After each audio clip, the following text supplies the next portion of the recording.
Olá, meus queridos, sejam bem-vindos a mais uma aula de Biologia. Aqui quem fala é a professora Suzana Freitas.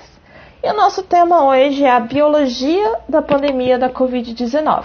Nossa, pandemia da Covid-19. Essa pandemia que a gente está vivendo, que nunca ninguém esperou viver algo tão radical de mudança de vida como a gente está vivendo agora, né?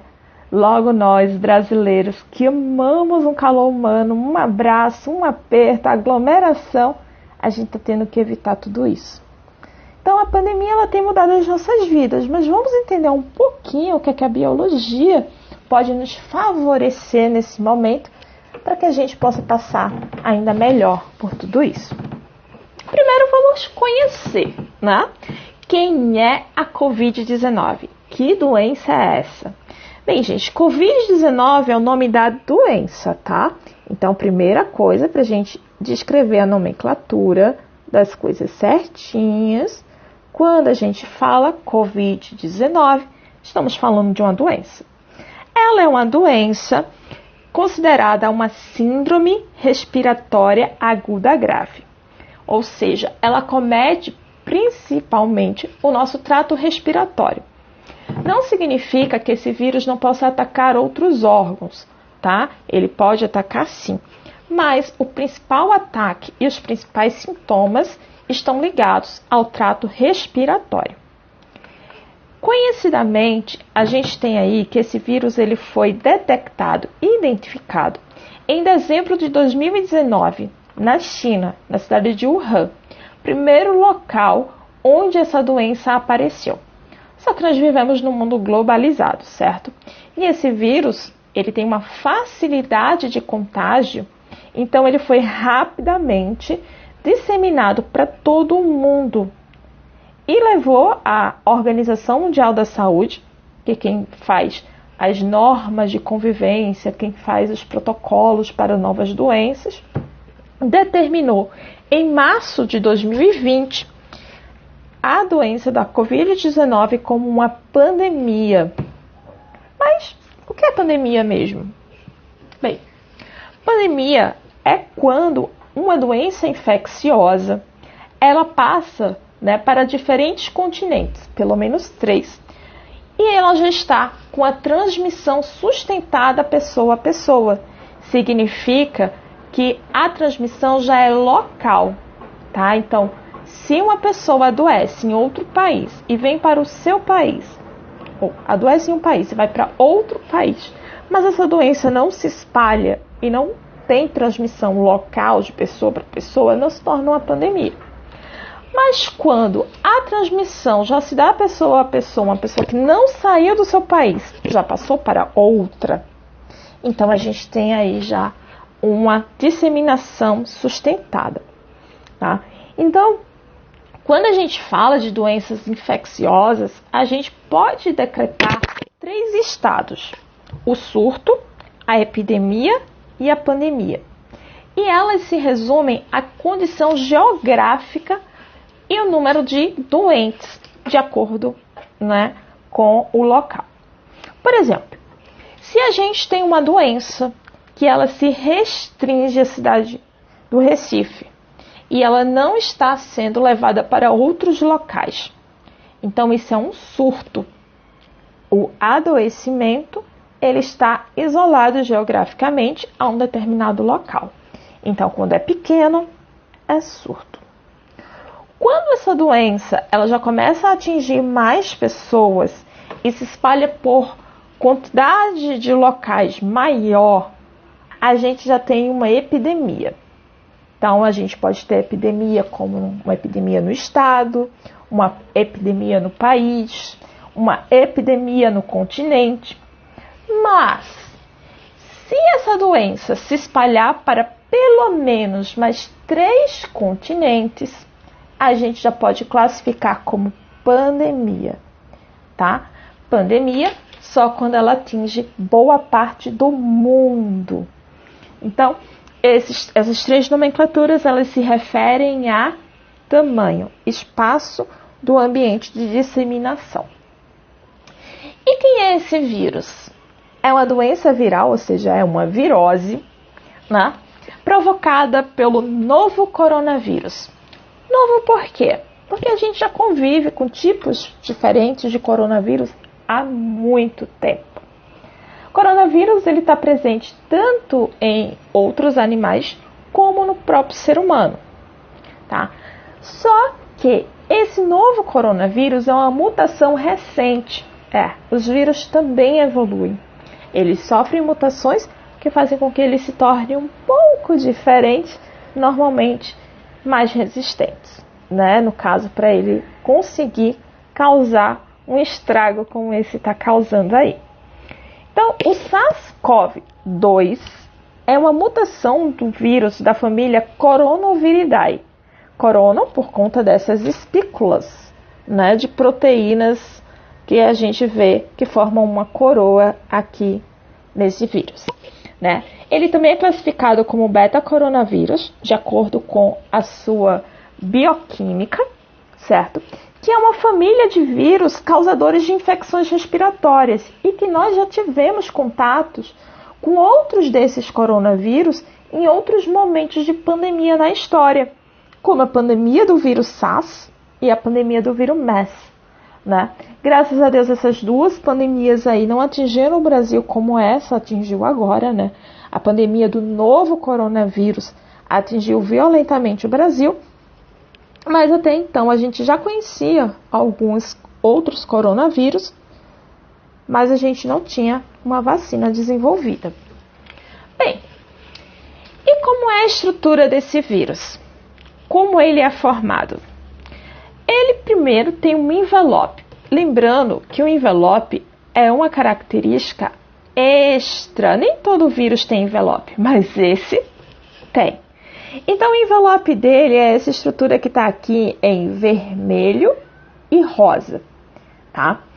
Ele é um envelope feito de lipídios e proteínas num formato esférico. Todas essas glicoproteínas que vocês veem em rosa, grandona, ao redor, formando essa coroa, elas se chamam spike, ou proteínas S.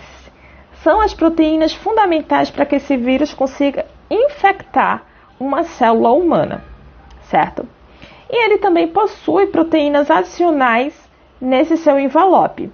Ele tem a proteína E e a proteína M. A proteína E, vocês estão vendo aqui ela em amarelinho, pequenininha, certo? Sem muito destaque. E a proteína M é essa em verde, tá? Então, tem aí esses três tipos de proteínas, que são proteínas estruturais, mas lembrando que essa spike, ou S, é a proteína de entrada, é a chave de entrada para a célula. E a outra parte é o nucleocapsídeo. Nesse caso, o nucleocapsídeo é a parte que todo vírus possui. Tá? Ele pode até não ter envelope, mas o vírus possui nucleocapsídeo, que é o quê? O genoma e a cápsula. Lembrando que o genoma, no caso do coronavírus, é uma fita de RNA simples, no sentido positivo, e que a cápsula ela é formada exclusivamente por proteínas, e nesse caso, a proteína do coronavírus é determinada proteína N.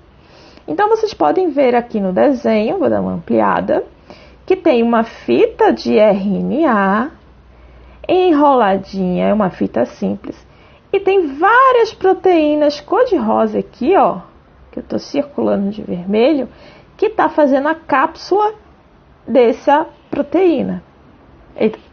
Dessa fita de RNA, certo? Então, essa aqui é a cápsula, esse daqui é o genoma e acabou-se, certo? O nucleocapsídeo, que é a parte obrigatória do vírus, é isso. Esse envelope aí confere mais resistência a esse coronavírus. Então, vamos ver aí como é que ele entra na célula. Gente, a gente sabe que os vírus, eles possuem uma especificidade. Vírus hospedeiro.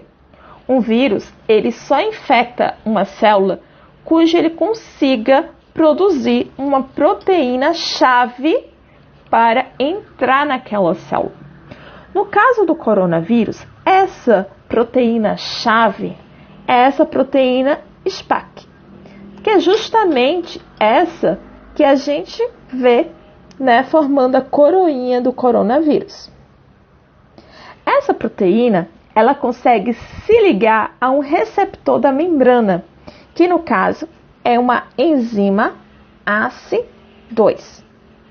A enzima, ela vai funcionar como uma fechadura, ou seja, uma chave quando entra numa fechadura, ela consegue girar, o que ela faz? Ela abre passagem. Então, nesse caso, essa enzima a gente tem em diversos tipos celulares, de forma mais numerosa no nosso trato respiratório, certo? E ela é extremamente importante para a manutenção do equilíbrio do nosso corpo. Ela age justamente no equilíbrio da pressão arterial, dilatando as nossas artérias e veias. Então, para você ver, ela é importantíssima e o coronavírus consegue justamente se ligar a essa enzima que a gente não pode nem perdê-la nem desligá-la. Aqui tem um mapa, né, geral, um desenho completo de como é essa infecção. Então, você está vendo que o vírus está aqui, a proteína se encaixa à enzima, então o vírus se encaixa com a membrana da célula. Quando ele se encaixa, a membrana celular, ela envolve o vírus, permitindo que ele entre. O vírus, então, libera o seu RNA, que vai ser lido. Como o vírus possui o RNA em sentido positivo, esse RNA é a mesma coisa que o RNA mensageiro. Então, o que acontece? O ribossomo consegue ler ele diretamente. Nem precisa transformar em RNA mensageiro para depois formar proteínas e passar por todo aquele processo de síntese de proteína, transcrição, tradução e tudo mais. Já está pronto. Então, isso dá uma rapidez enorme para que esse RNA seja lido e aí já tenha a fabricação das proteínas virais. Quando tudo isso está sendo feito, a célula está infectada, está lendo o RNA do vírus, produzindo as proteínas, seu envelope, sua cápsula, o vírus ele vai formando vários outros vírusinhos que acabam saindo da célula e ganhando o ambiente externo. Nesse momento em que o vírus sai da célula, as lesões que ele causa na célula podem levar à morte celular. E é daí que a gente vai ver os sintomas da Covid. Então, visualizando de forma detalhada, esse RNA no sentido positivo, ele é uma das respostas para uma grande pergunta que a gente faz. Por que a infecção do coronavírus é tão rápida? Gente, porque o seu genoma é lido e as suas proteínas são fabricadas de forma bem direta. Então, a replicação do genoma também é muito simples, porque ela leva apenas 2 processos para acontecer. E isso, normalmente, na biologia, é bem mais complexo. Então, o DNA no sentido positivo, ele já vem prontinho para leitura, ele já vem no encaixe, na perfeição. E daí, quando finalmente o vírus sai da célula, infecta, as pessoas começam a sentir os sintomas. E esses sintomas, eles vão variar de pessoa a pessoa, porque o nosso corpo, ele responde de forma diferente, e esse coronavírus, ele também consegue infectar um número bem grande de células. Então, tem sintomas bem simples e comuns, como ter febre, uma tosse seca e cansaço. Mas também a gente tem pessoas que têm sintomas mais graves. E daí algumas pessoas, elas têm sintomas um pouco menos comuns e até sintomas graves. Então, os sintomas que podem variar bastante de pessoa para pessoa são dores e desconforto, dor de garganta, diarreia, conjuntivite, dor de cabeça, perda do paladar ou olfato, erupções cutâneas na pele, descoloração de dedos da mão ou do pé. Então, esses sintomas aí, eles podem aparecer ou não, e pode variar de pessoa a pessoa, certo? O seu parente pode ter dores de cabeça, enquanto você pode ter conjuntivite ou perda do paladar e olfato, erupções na pele, etc. Quando a coisa fica mais grave, que daí precisa-se de internação, a pessoa normalmente está sentindo dificuldade para respirar, ou uma dor no peito, como se estivesse sendo apertado, certo? E em casos ainda mais graves, a pessoa pode perder a fala ou os movimentos. Mas a Covid está sendo muito temida por conta da sua letalidade. Essa é uma das doenças mais letais que a humanidade já viu. Ou seja, a taxa de morte por infecção de Covid é muito alta. E por que isso acontece? Porque a infecção pelo SARS-CoV-2 faz com que as nossas respostas imunológicas elas sejam superativadas. Ou seja, os nossos glóbulos brancos, eles são produzidos em massa. Aí daí a gente pensa, mas se o nosso sistema imunológico está produzindo em massa, significa que ele vai nos curar mais rápido. Não acontece isso, porque os glóbulos brancos, eles acabam provocando aí a chamada de tempestade de citocinas e estimulam uma inflamação muito grande. E essa inflamação acaba não direcionando corretamente os glóbulos brancos para atacar apenas o tecido que está infectado.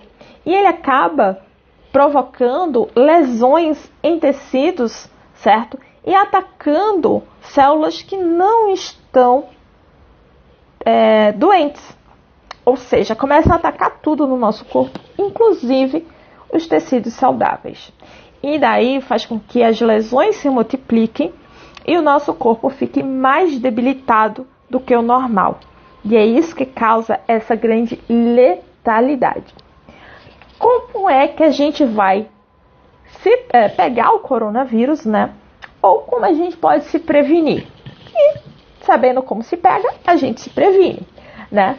A transmissão, ela ocorre pessoa a pessoa. Então, você só pode pegar um coronavírus se você tiver contato com uma pessoa infectada. Só que existem algumas questões que dificultam isso daí. Primeira coisa, se pega pessoa a pessoa, o modo mais seguro de se prevenir é fazendo o distanciamento social. Evitar aglomerações, quando estiver no mesmo ambiente, manter uma distância de 1,5 metro de distância entre as pessoas. Evitar o contato direto, como apertar as mãos, abraçar, dar beijos e tudo mais. Só o que acontece? Os fluidos corporais também são contaminantes. Então, quando uma pessoa está doente, tudo que é o fluido do corpo dela, principalmente os fluidos respiratórios, como as gotículas e aerosóis de quando a gente espirra ou quando a gente fala, podem contaminar o ambiente e até o ar ao nosso redor. Porque os aerosóis, eles conseguem ficar no ar, em suspensão, por alguns minutos até quase 1 hora. Então, se você espirra sem máscara em um local, aquele ar daquele ambiente pode ficar infectado por um bom tempo, até que essas gotículas elas caiam ao chão. Por isso, é muito importante o uso de EPIs, como a máscara, que é um equipamento de proteção individual. Tanto o infectado como a pessoa que não quer se infectar devem usar a máscara. Por quê? A principal forma de infecção é que um coronavírus entre pelas suas vias respiratórias, boca, nariz, certo? E ainda tem a questão de que até os olhos, por possuírem mucosas, possam ser vias de entrada para o coronavírus. E uma das formas também da gente se prevenir é manter os hábitos de higiene. Lavar constantemente as mãos e os objetos que a gente toca. A gente deve lavar com água e sabão, que é o mais eficiente, porque tira a sujidade, e tira o coronavírus, e tira diversas outras doenças também. Não tendo água e sabão, você pode usar o álcool a 70%. Não precisa do álcool 90%, nem pode ser abaixo de 65%. O ideal sempre é o álcool 70%. E uma das coisas e hábitos muito importantes que a gente tem que fazer nessa pandemia é: saiu de casa, beleza. Quando voltar para casa, toma um banho e desinfecta tudo que você usou, para não levar o coronavírus para dentro de casa. Claro que a gente está aí, né, sonhando com o momento em que a nossa população vai estar imune.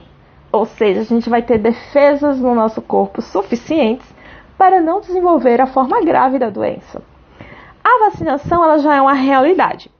Ela foi liberada para uso emergencial, certo? Mas aqui no Brasil a gente está enfrentando um grande problema. Primeiro porque realmente para produzir vacina para a população mundial inteira, a gente vai levar um bom tempo. E aqui no Brasil está faltando principalmente matéria-prima. E a gente não terminou ainda a vacinação de grupos prioritários, né? Então, a gente ainda está na primeira fase de vacinação, vacinando pessoas idosas e algumas profissões que se expõem de modo maior. Como é que a vacina age, então? Como é que a gente vai ter essa imunização? A vacinação, ela é um processo de imunização passiva. Passiva porque você não adoece ao tomá-la. Você pode ter alguns sintomas, reação do corpo, mas você não adoece, certo? Como é que acontece? A gente injeta no próprio corpo o patógeno, que pode estar sendo preparado de diversas formas. Ele pode estar da forma inativada, pode ser apenas uma parte dele, enfim. Algumas formas a gente prepara esse patógeno para que ele entre no nosso corpo e ative o nosso sistema imunológico através do reconhecimento. E daí o nosso corpo passa a produzir os anticorpos sem adoecer, e quando o vírus entrar em contato novamente, a gente vai estar imunizado e não vai desenvolver as formas mais graves dessa doença. Bem, gente, para vocês saberem mais, eu vou deixar material na nossa sala de aula do Google Classroom. Um grande abraço para vocês.